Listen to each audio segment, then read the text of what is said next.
Howdy, gang. I actually did a recording and I had the truck running. It was too loud. So I'm redoing this one. Anyway, it is a road update. What's going on right now? It is the 14th of April. I'm in Owatonna, Minnesota at the Quick Trip, and traffic actually is a little bit up from what it's been. Maybe people are getting fed up with just being locked up, being forced to be locked up. So anyway, that's kind of what's going on. So that's a good sign. I did listen to Trump yesterday, and he is very eager to get this country opened up again for business. So I think it's a good thing. They are aggressively working on ways to do it. It sounds like, I know Governor Abbott down there in Texas has ordered that they come up with some sort of plan on how to do this as well, safely, as well as I think Cuomo and some other governors up in the Northeast. So that's a good sign that they're thinking about it, and we do need to open up this country, or we won't be a country, period. So a couple things I wanted to mention here, and this all has to do with the inflation of the COVID-19 death cases, right? And I'm delivering a house today. And before I deliver, I always check in with the people I'm delivering to. And the receiver that I'm delivering to, it's a house it's half of a double wide, right? It's going to a site, and the guy who is the dealer that actually tells me that the woman who bought this house that I'm transporting works in a nursing home in Minnesota. And she has been instructed that they have to, first of all, they are forbidden to test patients post-mortem or whatever, any kind of deaths or anything like that, maybe even before they die. But they were not allowed to do any tests, and they were instructed that for any deaths that do come through at their place, they are supposed to put down a cause of death of COVID-19.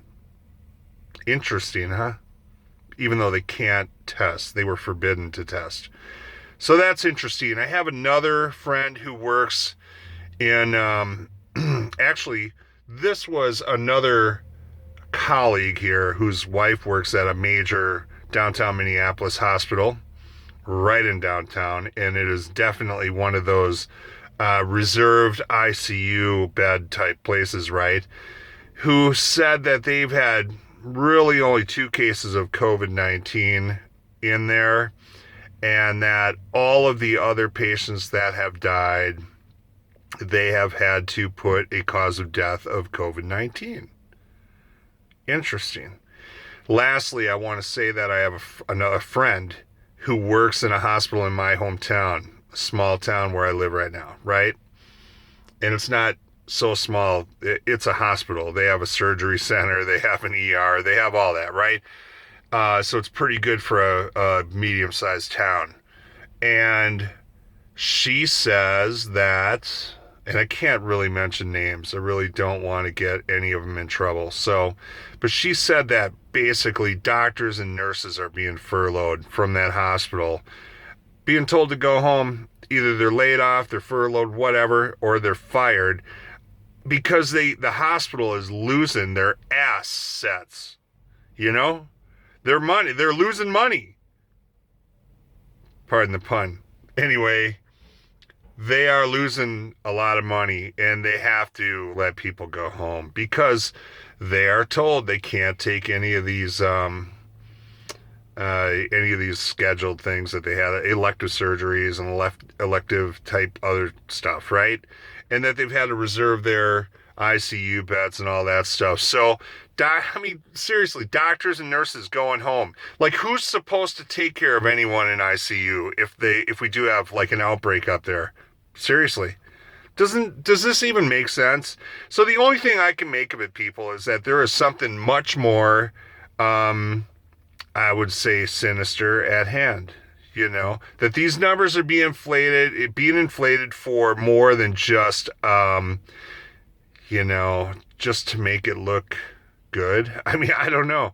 I mean, some people have thought, well, maybe they're inflating the numbers to make it look more urgent, that we need more ventilators and this and that. Well, that really doesn't really do that. If everyone did that, then you wind up just rationing the stuff anyway. So just be honest, say what you need.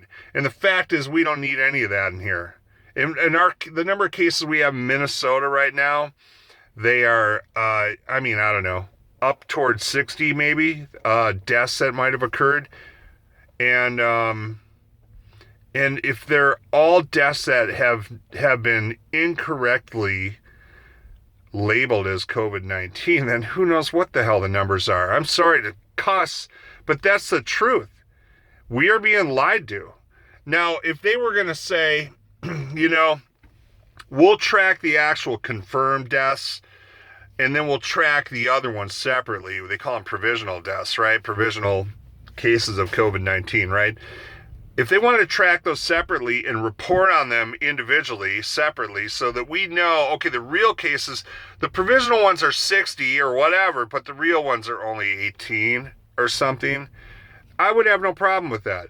But the fact is, they are muddying the waters to make it look like there are more deaths than there really are. And that makes me very, very suspicious. So I know, we already know, and we documented that, and many people have documented this, not me, many others, that these doctors that are up there with Trump are tied to the Bill and Melinda Gates, global vaccine initiative. All right.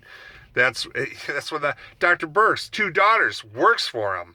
Either works for Gates directly or works for an organization that is run or funded by him. Okay.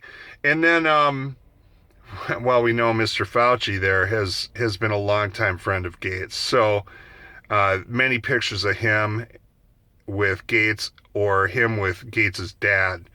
So there's really a lot more to this thing than I think we're being told. I think Trump wants to open up the economy because he sees where this is going. It's going downhill real quick. So I think we really need to keep him in our prayers. And the trusting individuals, the trustworthy ones that might be around him, hard to tell who they are, but keep them in our prayers, that we can overcome this whole thing. And also that we can actually, get these people that are trying to destroy our country.